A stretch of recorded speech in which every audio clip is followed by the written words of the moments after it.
Friend, आपको आज Nagpuri class में स्वागत है। आज नागपुरी में आप देख रहे हैं अव्यय। देखिए अव्यय क्या है। तो सबसे पहले हम लोग देखते हैं कि अव्यय किसे कहते हैं। अव्यय अइसन शब्द के कहल जाला जेकर रूप में लिंग वचन पुरुष कारक मन में कोनो विकार या बदलाव नहीं होएला। जैसे और, जब, कबो। मतलब कहने का अर्थ है कि हिंदी में अव्यय वैसे शब्द को कहा जाता है जो लिंग वचन पुरुष और कारक से उसमें किसी प्रकार का कोई बदलाव नहीं होता है। मतलब लिंग में या वचन में या पुरुष में किसी में एक समान यह प्रयोग होता है। अब देखिए अव्यय। तो अव्यय क्या है। अव्यय आपको ये 4 रूपों में नागपुरी में पाया जाता है। पहला है आपको कालवाचक अव्यय। तो कालवाचक अव्यय किसे कहेंगे। इकर में समय कर बोध होएला। मतलब इसमें क्या होता है कि समय का बोध होता है। तो ये नाम से ही पता चल रहा है कि कालवाचक है। जैसे आइज, अब, तब, कखनो, कहियो, रोज, जब से, जखन, तखन। इस तरह से मतलब इसमें समय का बोध हो रहा है। आइज मतलब आज का हुआ, अब मतलब अभी, तब, कखनो माने कभी भी, आपको कहियो। इस तरह से जो शब्द आ रहे हैं ये आपको समय का बोध करा रहा है। तो इस तरह से जो आएंगे अव्यय वो आपको कालवाचक अव्यय होगा। जैसे आप वाक्य में भी इसको हम प्रयोग करके बता सकते हैं। जैसे रामू आइज आवी। तो यहाँ पर जो है आज क्या है, अव्यय है। अव्यय को इस तरह से भी समझा जा सकता है। जैसे हम लोग यहाँ बात कर रहे थे लिंग वचन, तो अब यहाँ पर मान लेते हैं सपोज दैट कि रामू है, यहाँ पर सीता भी हो सकता है। सीता आज आवी। तो ये शब्द है, मतलब कहने का अर्थ है पुरुष या स्त्री या किसी भी वचन में प्रयोग होता है। अब देखिए स्थानवाचक अव्यय।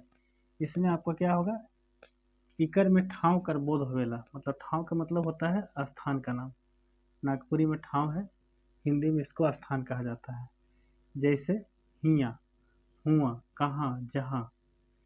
ये सब क्या है, आपको स्थानवाचक अव्यय है।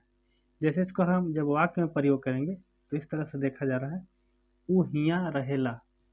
मतलब यहाँ पर हिया जो है आपको अव्यय है। और कौन अव्यय है, स्थानवाचक अव्यय है। तो कहाँ जाबे, तुम कहाँ जाओगे। तो आपको जो कहाँ है आपको स्थानवाचक अव्यय है। अब आता है 3 नंबर में दिशावाचक अव्यय। दिशावाचक अव्यय किसे कहेंगे। नागपुरी में इकर में दिशा कर बोध होवेला। मतलब इसमें क्या होता है, दिशा का बोध होता है। जैसे हिया, हुने, जने तने, आर पार, आकाश पताल। तो इस तरह से हम इसको वाक्य में ऐसे प्रयोग कर सकते हैं। जैसे वो हिया रहेला, मतलब वह यहाँ रहता है। तो आकाश पताल एक कर दिले, मतलब तुम आकाश पताल एक कर दिया। तो इस तरह से यहाँ पर हिया मतलब यहाँ, हुए, हुने मतलब उधर, जने तने मतलब जना तने ही होगा, आर पार। तो इस तरह से आपको दिशावाचक अव्यय होता है। अब देखिए आगे है स्थितिवाचक अव्यय। तो स्थितिवाचक अव्यय नागपुरी में क्या बोलेंगे, जेकर से स्थिति कर बोध होवेला। माने वह कहने का अर्थ है कि वह हिंदी में कि किस स्थिति में वह है। जैसे ऊपरे नीचे, आमने सामने, आगे पीछे, बाहरे भीतरे इत्यादि नागपुरी जो शब्द है आपको स्थितिवाचक अव्यय है। इसको हम लोग वाक्य में प्रयोग कर सकते हैं। जैसे यहाँ पर है वाक्य, सुकना कर नजर आगे पीछे होवे लागल।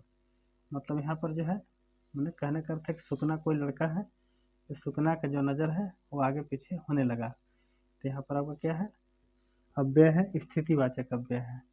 और उसी तरह से और भी हो सकता है। जैसे ओकर घर आमने सामने है, मतलब ओकर घर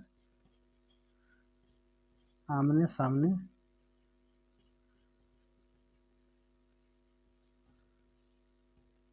है।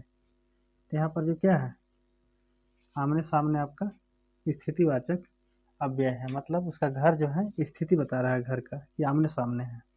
तो इस तरह के जो वाक्य होंगे आपको अव्यय कहलाएगा, और इसको समझना बहुत आसान है। तो आज इतना ही, और आपको वीडियो अच्छा लगे तो आपको लाइक और शेयर ज़रूर करेंगे।